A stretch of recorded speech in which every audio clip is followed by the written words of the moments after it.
The blood-red emergency beacon cut through the darkness of space like a scream in the night. Captain Jake Morrison had seen thousands of distress signals during his 23 years commanding the battleship Vengeance, but something about this one made his blood run cold. The signal originated from the outer rim, beyond the protection of human space, where corporate interests ruled and innocent lives meant nothing. Morrison leaned forward in his command chair, the familiar creak of reinforced leather mixing with the low hum of the ship's weapons systems. His weathered hands moved across the holographic display, isolating the transmission frequency. What came through the speakers next would haunt him for the rest of his life. The voice was broken, desperate, a human woman barely holding back tears. "They're killing our children," she whispered through the static. "The Vorthan Syndicate. They use them as living shields in the plasma mines. The toxic fumes. God, the screaming never stops. We are the last survivors on New Haven Colony. If anyone can hear this, our babies are dying. Please, someone, anyone." The transmission cut to static, with the finality of a coffin lid slamming shut. You know that feeling when you hear something so wrong, so fundamentally evil, that your entire body rejects it? That's what hit Morrison like a freight train made of pure rage.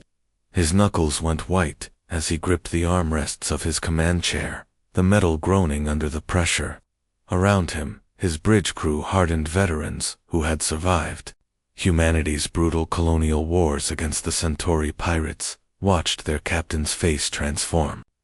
The change was subtle, but terrifying, like watching storm clouds gather on a clear day. Lieutenant Amy Rodriguez, his communications officer, and the closest thing Morrison had to family since everything went to hell 5 years ago, approached his chair with the careful steps of someone walking through a minefield. Her tablet displayed the official response from Galactic Command, and Morrison could tell from her expression that he wasn't going to like what he read. "Captain," she whispered, her voice barely audible over the bridge's ambient noise. Galactic Command's response just came through. She paused, swallowing hard. They're classifying this as an internal trade dispute. No intervention authorized." The words hit the bridge like a physical force. Morrison felt something inside his chest twist and break. Not his heart, that had shattered years ago. This was something deeper, something that connected him to every parent who had ever lost a child, while bureaucrats shuffled papers and counted credits. The bridge fell silent, except for the steady hum of weapons systems that had been Morrison's lullaby for over 2 decades. His crew knew that sound well. It was the heartbeat of a ship designed for one purpose: to bring swift, terrible justice to those who preyed on the innocent. Right now, that heartbeat was the only thing keeping Morrison from completely losing his mind. You see, Morrison understood something that the soft, comfortable politicians back on Earth had forgotten. Sometimes evil doesn't negotiate. Sometimes it doesn't respond to sanctions or diplomatic pressure or strongly worded letters. Sometimes evil only understands one language, and Morrison spoke that language fluently. 5 years ago, his daughter, Emma, had been on a mining station in the Kepler system when raiders attacked.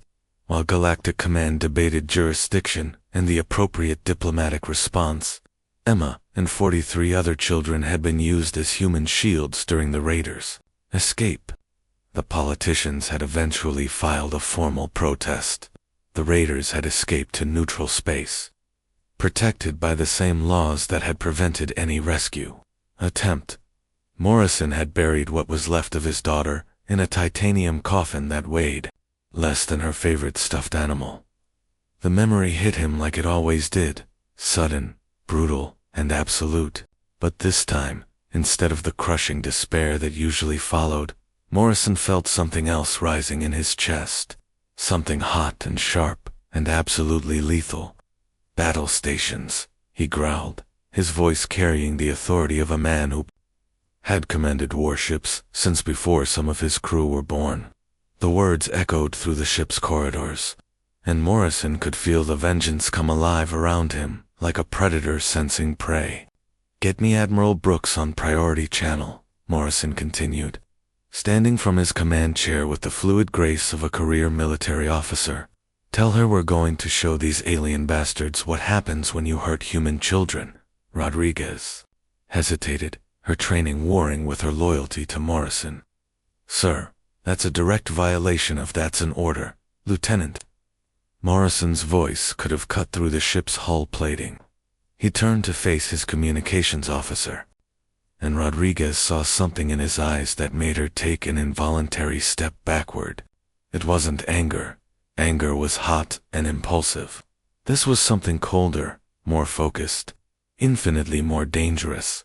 But here's the thing that separated Morrison from the career politicians who had never held a dying child in their arms. He understood that sometimes being human means choosing what's right over what's legal.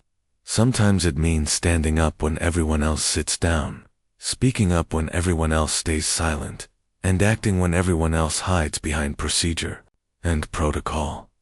The vengeance began its turn toward New Haven Colony, her massive engines screaming with barely contained fury. Morrison felt the deck plates vibrate beneath his feet, and for the first time in 5 years, he smiled.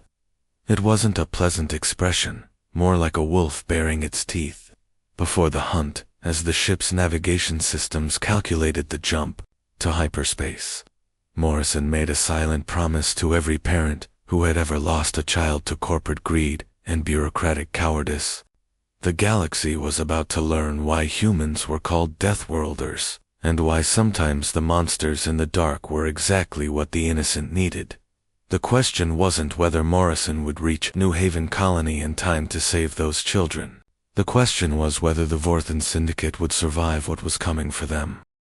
The Vorthan fleet commander was probably enjoying his morning stimulant when 12 human dreadnoughts materialized out of hyperspace like death itself had come calling. You know that moment in old Earth movies when the villain realizes he's not the apex predator anymore. That's exactly what happened when Admiral Kate Brooks brought her task force screaming out of the void with weapons already charged and target locks established. The aliens had 43 ships spread across the New Haven system like a protective net, cruisers, destroyers, even a couple of their prized battleships that the Vorthan military used to intimidate smaller species into submission. On paper, it should have been a massacre, just not the kind they were expecting. Brooks stood on the bridge of her flagship Retribution, watching the tactical display paint enemy positions in threatening red dots. Her steel-gray eyes held the kind of cold fury that only comes from a lifetime of watching bureaucrats make excuses while innocents died. At 52, she had commanded more fleet actions than any human officer in history, and she'd learned something that the galaxy's civilized species never understood. Sometimes, peace is the luxury of those who've never had to fight for their children's lives. Vorthan vessels, Brooks transmitted across all frequencies, her voice carrying the absolute authority of someone who had never issued an empty threat. You have 60 seconds to release every human prisoner and evacuate this system. Refuse, and we'll turn your ships into scrap metal and your crews into vapor. The response should have been immediate. Any sane commander facing 12 human dreadnoughts would have opened those prison doors faster than you could say diplomatic immunity. But the Vorthans had been bullying smaller species for so long that they'd forgotten what real predators looked like. Their answer came in the form of plasma. Torpedoes streaking through space like angry comets. You ever make a decision that seemed smart at the time but turned out to be the worst mistake of your life? The Vorthans just made that choice on a species-wide level. Brooks didn't even flinch as the first wave of alien fire splashed harmlessly against her shields. All ships, she said, with the casual tone of someone ordering coffee, weapons free. Show them why humans don't ask twice. What happened next redefined the meaning of overwhelming force. Human dreadnoughts moved through space like apex predators, their movements fluid and coordinated in a way that spoke of countless hours of training and an intimate knowledge of violence that other species couldn't comprehend. while the Vorthons arranged themselves in their traditional battle formations. Pretty, symmetrical, and absolutely predictable. The human ships scattered like a pack of wolves, using every piece of debris, every asteroid, every shadow as covered out the Retribution dove through the local debris field, her massive bulk moving with surprising grace as Brooks used the wreckage of old mining operations as camouflage. Her sister ship Vengeance, Morrison's vessel that had started this whole beautiful mess, emerged from behind. New Haven's largest moon like a nightmare given steel and fire.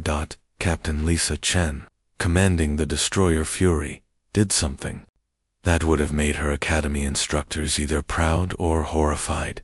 She used the system's asteroid belt as ammunition, her ship's tractor beams hurling mountain-sized rocks at Vorthon cruisers with the force of nuclear weapons. It's amazing what you can accomplish when you stop thinking like a civilized being and start thinking like a human. The Vorthon fleet tried to adapt, but they were fighting an enemy that had evolved on a planet where everything, the weather, the wildlife, even the plants, had spent millions of years trying to kill them.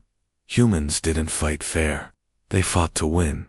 Commander Sarah Kim's cruiser Wrath demonstrated this philosophy perfectly when she used a dying Vorthon battleship as cover, emerging from its explosion like a phoenix made of rage and particle beams. The aliens' tactical computers couldn't process maneuvers that defied every known rule of civilized warfare. But the real show was happening on the surface of New Haven Colony, where Major Tom Walker was about to teach the galaxy what happened when you used human children as shields. Walker had been born in the ruins of Detroit after the Water Wars, raised by parents who understood that sometimes the only thing standing between your family and the monsters was your willingness to become something worse than they were. He'd joined the Colonial Marines, not for glory or adventure, but because he'd seen what happened to the innocent when good people did nothing. His assault shuttles dropped through New Haven's atmosphere like falling stars, their heat shields glowing cherry red as they carried 200 of Earth's finest killers toward the mining compound where children were dying. Walker's Marines weren't soldiers in the traditional sense. They were specialists in a very particular kind of warfare. The kind that happened when civilized rules stopped applying. The prison facility sprawled across New Haven's northern continent like a cancer, its ugly industrial structures connected by walls topped with energy barriers. Guard towers punctuated the perimeter, their sensors sweeping for threats that would never come from the directions they were watching. Walker's forces hit the compound from 6 different vectors simultaneously, their thermal imaging painting the facility in stark detail. Heat signatures told the story better than any intelligence report.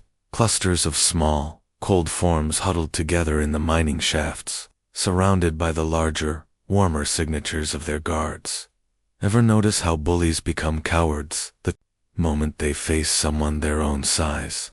The Vorthon guards discovered this universal truth when Walker's Marines came through their walls like death itself. No announcements, no demands for surrender, no mercy for creatures who used children as human shields. Just swift, terrible justice delivered by beings who understood that some acts put you beyond redemption. The thermal scopes revealed everything the Marines needed to know: guard positions, prisoner locations, the layout of the underground tunnels where the most vulnerable were hidden. Walker's team moved with the precision of surgeons and the ruthlessness of apex predators. Each Marine knowing that every second they delayed meant another child might die. The Vorthons had built their reputation on intimidating species that valued procedure over results, diplomacy over decisive action. They'd never faced an enemy that approached warfare as a problem to be solved rather than a game to be played. Within 4 hours, the orbital battle was over. Vorthon survivors fled in whatever ships could still achieve hyperspace, their emergency broadcasts already spreading across the galaxy with a simple, terrifying message. Earth's Deathworlders didn't negotiate with child killers. They simply eliminated them. The mining compound fell even faster. Walker's Marines moved through the facility like a cleansing fire. And when they were done, not a single guard remained alive to continue their crimes. The children they found in those tunnels would carry scars for the rest of their lives. But they would carry them as survivors, not victims. As Brooks watched the last Vorthan ship disappear into hyperspace, she wondered if the galaxy understood what had just happened. This wasn't just a rescue mission, or even an act of war. This was humanity announcing that some lines couldn't be crossed, some crimes couldn't be overlooked, and some monsters needed to be reminded that they weren't at the top of the food chain. The question wasn't whether the galaxy would forgive humanity for this breach of protocol. The question was whether they were smart enough to learn from it.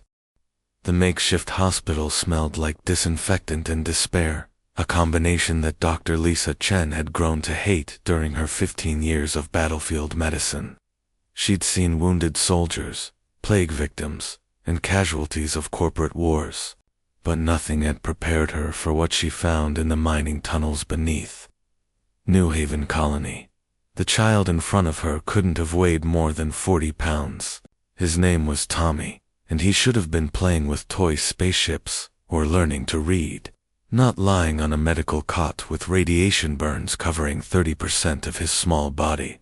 His eyes, God, those eyes, looked through her rather than at her, as if he'd learned that hoping for rescue was just another form of torture.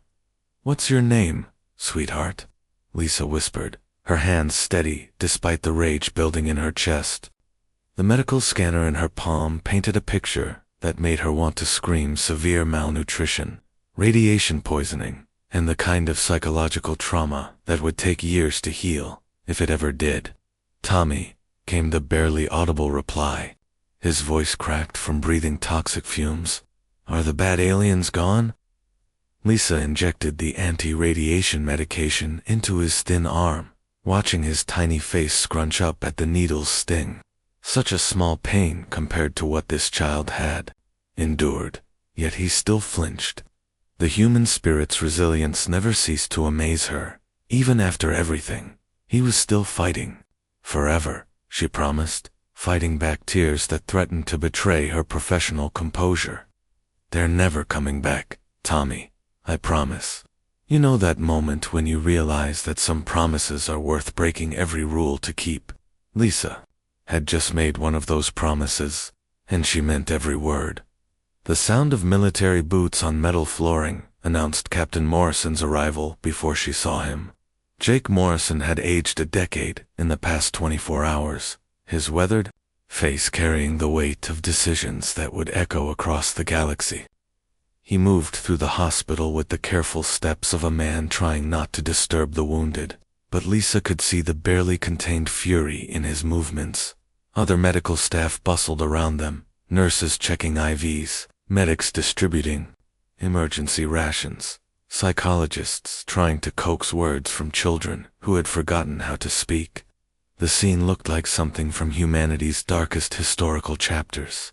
The kind of images that were supposed to exist only in museums and history books. "Casualty report," Morrison asked quietly. His command voice softened to avoid frightening the patients. Lisa stood slowly, her knees protesting after hours of kneeling beside hospital beds. The numbers she was about to give weren't just statistics, they were the mathematical representation of evil, the quantification of suffering that should never have existed. 237 survivors, she replied, her voice shaking with a rage so pure it made her hands tremble. The Vorthans worked over 400 to death in those plasma mines. Children, Jake. They used children as disposable labor, until their small bodies gave out. The words hung in the air like a physical presence, and Lisa watched Morrison's face transform. His hand moved unconsciously to his sidearm, not a threat, but a reminder of the justice that had already been delivered. Around the galaxy, politicians and diplomats were probably calling humanity monsters.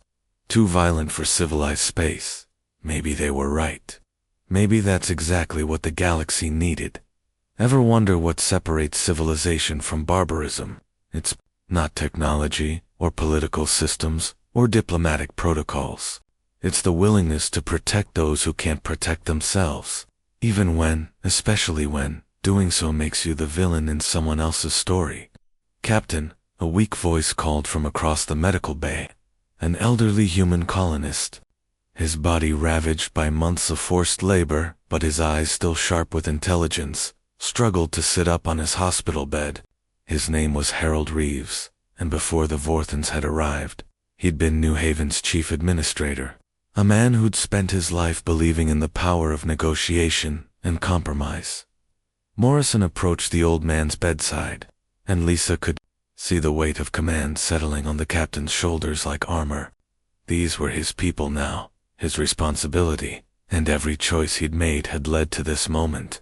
They're saying on the news feeds that you started a war, Harold continued, his voice carrying across the hospital bay with surprising strength. That you're criminals who violated galactic law.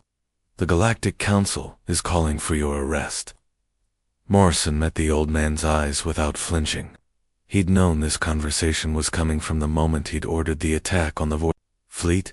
Leaders who chose action over procedure always faced this judgment, this moment when they had to justify placing human lives above political convenience.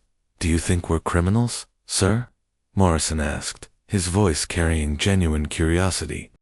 This wasn't a rhetorical question. He needed to know if the people he'd fought for believed his actions were justified. Harold's weathered face broke into a smile that was equal parts gratitude and grim satisfaction. It was the expression of a man who had seen evil firsthand and watched good people choose to act when everyone else looked away. I think you're what we needed when everyone else abandoned us, Harold said, his voice growing stronger. The council had 6 months to respond to our distress calls. 6 months while children died in those mines, while families were torn apart, while we begged for help that never came. Harold struggled to prop himself up higher, and Lisa moved to help him, adjusting his pillows with the gentle efficiency of someone who'd spent her life caring for others. The old man nodded his thanks before continuing. You want to know what criminals look like, Captain? They're the politicians who classified our suffering as a trade dispute. They're the diplomats who valued process over human lives. They're the comfortable bureaucrats who never had to explain to a dying child why help wasn't coming. The hospital fell quiet, except for the soft beeping of medical equipment and the distant hum of life support systems. Other patients had turned to listen, and Lisa could see recognition in their faces, the understanding that sometimes good people had to do terrible things to stop even more terrible things from happening. You know what you are, Captain Morrison. Harold's eyes blazed with the fire of someone who had witnessed both humanity's greatest failure and its finest moment. You're what nightmares fear in the dark. You're proof that somewhere in this galaxy, there are still people who believe that children's lives matter more than political convenience. Morrison nodded slowly, accepting both the praise and the burden that came with it. He'd crossed a line that couldn't be uncrossed, made enemies of half the galaxy's power structure, and branded humanity as dangerous outlaws in the eyes of civilized space. But as he looked around the hospital at the survivors, Tommy, clutching a small toy that one of the Marines had given him, families reunited after months of separation. Children who would grow up knowing that someone had cared enough to fight for them. Morrison knew he'd make the same choice again. The question wasn't whether humanity would pay a price for this act of defiance. The question was whether they were prepared for what came next, when the galaxy's real monsters realized that Earth's Deathworlders meant business, and in a corner of the hospital, a communication device began blinking with an incoming priority message from Galactic Command, carrying news that would change everything. The Galactic Council chamber had witnessed many historic moments over its 800-year existence: the signing of the Great Peace Accords, the establishment of interstellar trade laws, the careful diplomatic negotiations that had prevented countless wars, but nothing had prepared its elegant halls for the raw, visceral footage now playing on the massive holographic displays suspended above the assembly floor. The images were crystal clear, captured by automated defense satellites that had recorded every moment of humanity's assault on the Vorthan fleet. Alien representatives from across the galaxy watched in stunned silence as human dreadnoughts moved through space like predators unleashed, their weapons tearing through Vorthan ships with surgical precision. The footage showed Marines storming the mining facilities, their movements coordinated and lethal, bringing swift justice to guards who had used children as human shields. You know that feeling when you're watching a movie and suddenly realize the good guys aren't playing by the rules everyone else agreed to. That's exactly what was happening in the council chamber. Except this wasn't fiction. This was humanity, announcing to the galaxy that some rules deserved to be broken. Ambassador Keth of the Consortium, a species that had built their entire civilization on avoiding conflict at any cost, shot to his feet with the panicked energy of someone whose comfortable worldview had just been shattered. His 3 eyes dilated with fear as he pointed at the holographic display with a trembling appendage. "This is barbarism," he screeched, his translator struggling to convey the full hysteria in his voice. "Humans are savage Deathworlders who solve everything with violence. They violated the neutrality accords, ignored diplomatic protocols, and committed acts of war against a recognized government." The chamber erupted in agreement from dozens of species who had spent centuries perfecting the art of looking the other way when convenient. Representatives nodded their various heads, flapped their wings, or clicked their mandibles in universal disapproval. Here was something they could all unite against, the dangerous precedent of actually doing something when innocents were being murdered. Earth's ambassador, Robert Hayes, remained seated throughout the outburst, his weathered face calm as a mountain lake. At 62, Hayes had spent 4 decades in diplomatic service, representing humanity in countless negotiations where words mattered more than lives. But something fundamental had changed in him when he'd seen the first reports from New Haven, Colony. Some truths were too important for diplomatic language. Children were being murdered in plasma mines, Hayes replied, his voice carrying the quiet authority of someone who had never needed to shout to be heard. "Where was your outrage then, Ambassador Keth? Where were your passionate speeches about barbarism when those children were dying?" The question hit the chamber like a physical force. Hayes looked around the assembly, meeting the eyes of representatives who had received the same distress calls from New Haven, read the same intelligence reports, seen the same evidence of systematic murder. They had all chosen procedure over action, process over results. "There are protocols," Keth sputtered, his voice rising to an even higher pitch. "Sanctions, diplomatic solutions, economic pressure. We don't just attack sovereign systems because we disagree with their labor practices." Hayes stood slowly, and the chamber fell quiet with the expectant hush of beings who sensed they were about to witness something unprecedented. The human ambassador's voice remained steady, but there was something beneath the diplomatic courtesy that made even the most arrogant representatives lean forward in their seats. "How long would your protocols have taken, Ambassador?" Hayes asked, his words cutting through the chamber's artificial atmosphere like a blade. 6 months, a year. How many more children would have died while you held committee meetings and filed formal protests? The silence that followed was deafening, because everyone in that chamber knew the answer, and it wasn't pretty. The consortium's diplomatic response to the New Haven crisis had been scheduled for review in 8 months. 8 months while children died in toxic mines, while families were torn apart, while desperate parents begged for help that would never come. Ever notice how moral cowardice always dresses itself up as procedure? How the people who do nothing always have the most elaborate explanations for their inaction? High Chancellor Zoran, whose ancient species had shepherded galactic peace for over 3 centuries, finally spoke from his elevated platform. The Zorina were living legends, beings so old and wise that their home star had already begun its death spiral, while they continued to mediate disputes between younger races. When Zoran spoke, The galaxy listened. Humanity's actions were reckless, he intoned, his voice carrying the weight of geological ages. The Vorthan Syndicate controls 12 star systems. Their economic influence extends across 47 worlds.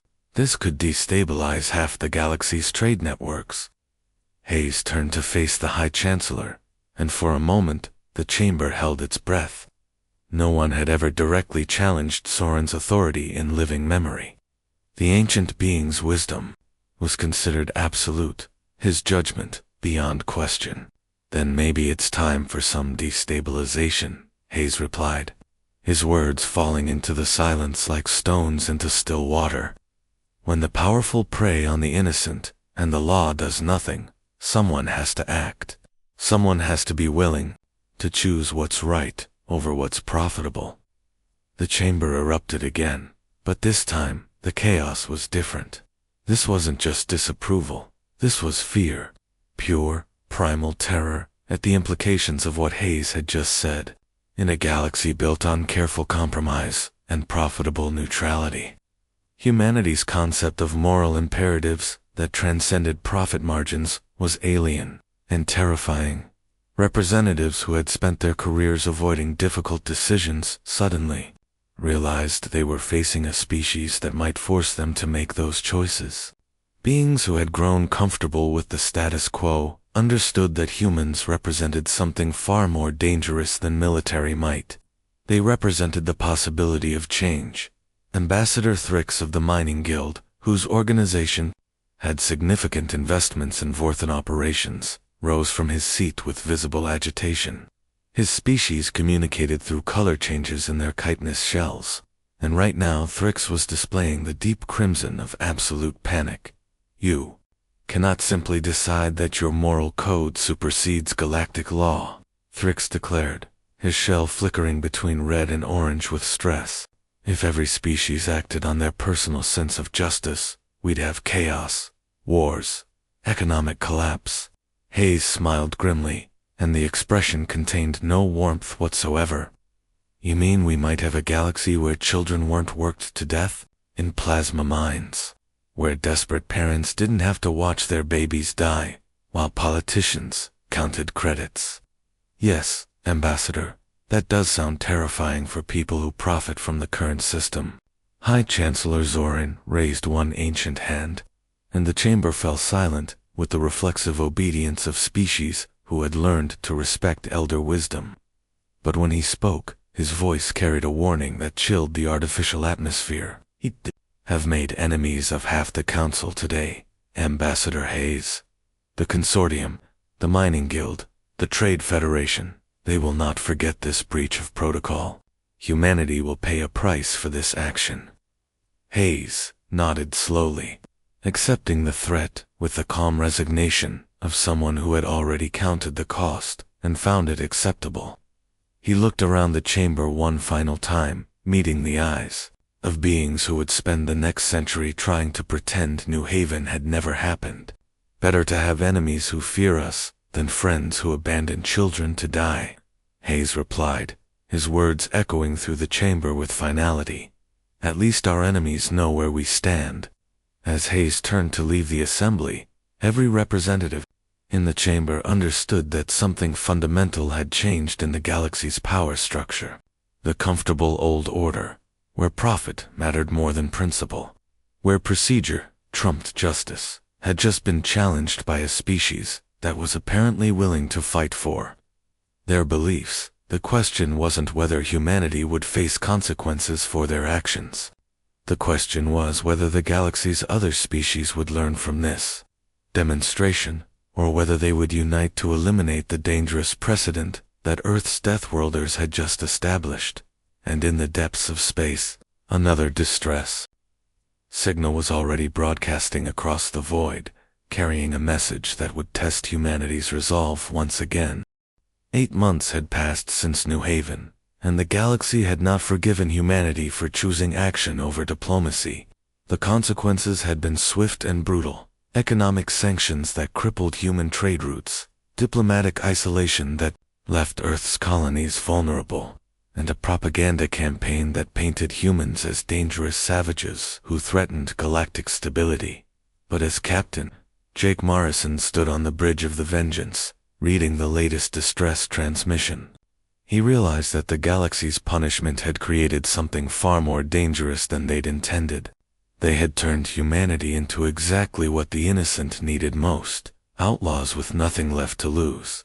The emergency signal had come from the Proxima system, transmitted on frequencies that most civilized species would never monitor.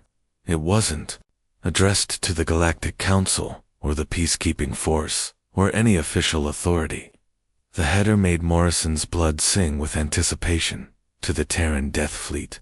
You know that moment when you realize your reputation has preceded you. When people you've never met know exactly who you are and what you're capable of. Morrison was living that moment, and it felt like destiny. The message itself was brief, desperate, and absolutely heartbreaking. Send the humans. Please send the Deathworlders. The corporations are working us to death in the mining camps. Our families are dying, and no one will help us. We know you're outlaws now, but you're the only ones who came when children were dying. Please, we're not asking for diplomacy. We're asking for justice. Morrison had read similar messages dozens of times over the past 8 months. Ever since New Haven, distress calls had been flooding human communication networks with requests that would have been unthinkable a year ago. Beings across the galaxy who had lost faith in official channels were reaching out to the species that everyone now called monsters. Lieutenant Amy Rodriguez approached his command chair with the careful steps of someone delivering news that would change everything. Her tablet displayed tactical information, but Morrison could see in her eyes that this was bigger than just another rescue mission. Captain, Rodriguez reported, her voice steady, despite the magnitude of what she was about to reveal. We're receiving distress signals from 7 other systems, all specifically requesting Terran intervention. The situations are... She paused, swallowing hard. They're all involving systematic abuse of civilians by corporate or government forces. Morrison felt something shift in his chest, not surprise, but a grim satisfaction that felt like pieces of a puzzle finally clicking into place. The galaxy's comfortable species had spent centuries perfecting systems that allowed them to profit from suffering while maintaining plausible deniability. Now those same beings were discovering that their victims had found new protectors. What's the tactical situation? Morrison asked, though he suspected he already knew the answer. Each system has significant corporate security forces, Rodriguez replied, her fingers dancing across her tablet's surface. The Proxima camps are protected by hegemony battleships. The others have similar defenses. We're talking about simultaneous operations across half the outer rim. Morrison smiled, and the expression would have made a predatory shark proud. The galaxy feared humanity's capacity for violence, and they were absolutely right to do so. Humans had evolved on a world where everything, the weather, the wildlife, even the plants had spent millions of years trying to kill them. They had learned to be harder, faster, and more ruthless than any threat they faced. But they had also learned something that the galaxy's comfortable species had forgotten, that the strong had a duty to protect the weak, even when the rest of the galaxy called such protection barbaric. Ever wonder what happens when you push the good guys too far? When you force decent people to choose between playing by rules that protect monsters and breaking those rules to save innocents? You get exactly what the galaxy was about to experience. Signal Admiral Brooks, Morrison ordered, his voice carrying the authority of someone who had never issued a command he wasn't prepared to enforce personally. Tell her we're going to need the entire fleet, and send a priority message to Admiral Chen at Tau Ceti. It's time to implement Operation Shepherd. Rodriguez's eyes widened slightly. Operation Shepherd was humanity's contingency plan for exactly this scenario. Simultaneous liberation operations across multiple systems, designed to demonstrate that Earth's Deathworlders could project power anywhere in the galaxy when innocent lives were at stake. Sir, Rodriguez said carefully. That's going to be seen as a declaration of war against corporate interests throughout the galaxy. The economic backlash alone could. Lieutenant Morrison interrupted, his voice gentle but absolutely final. What do you think they're going to do to us that they haven't already done? Expel us from the Galactic Council. Already happened. Freeze our assets. Done. Brand us as galactic criminals.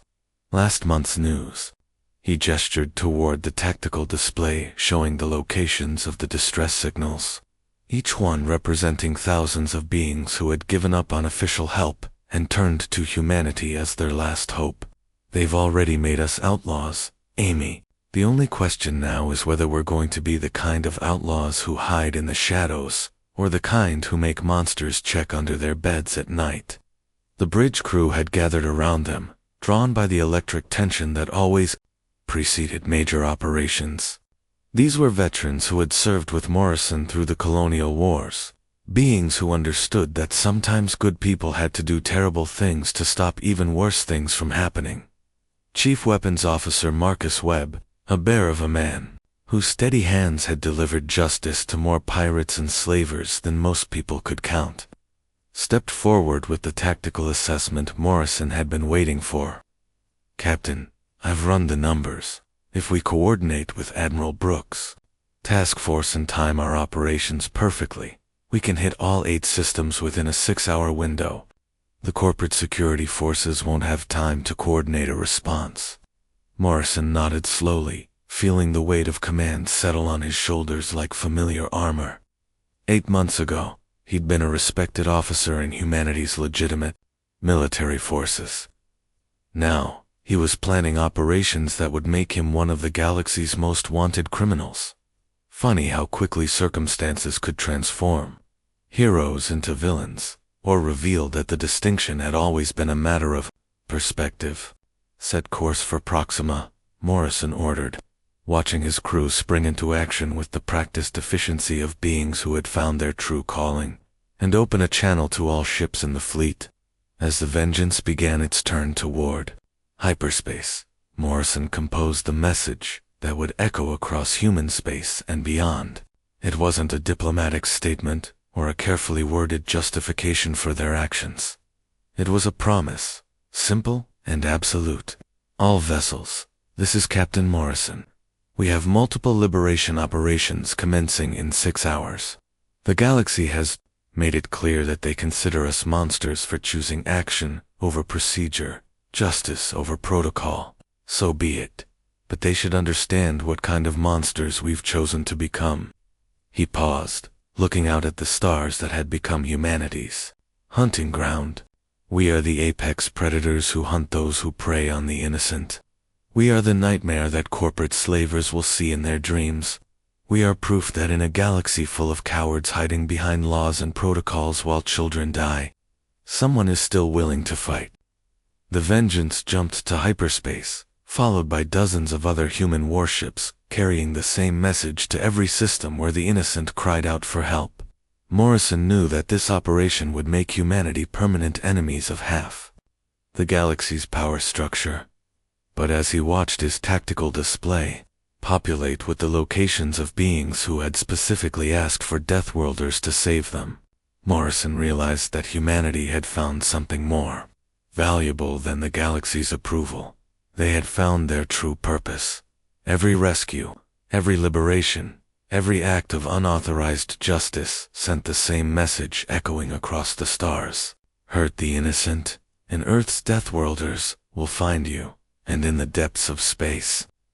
More distress signals were already broadcasting, carrying the same desperate plea that had become humanity's calling card. Send the humans. Please, send the Deathworlders. The galaxy had created exactly the kind of enemy they deserved. The end.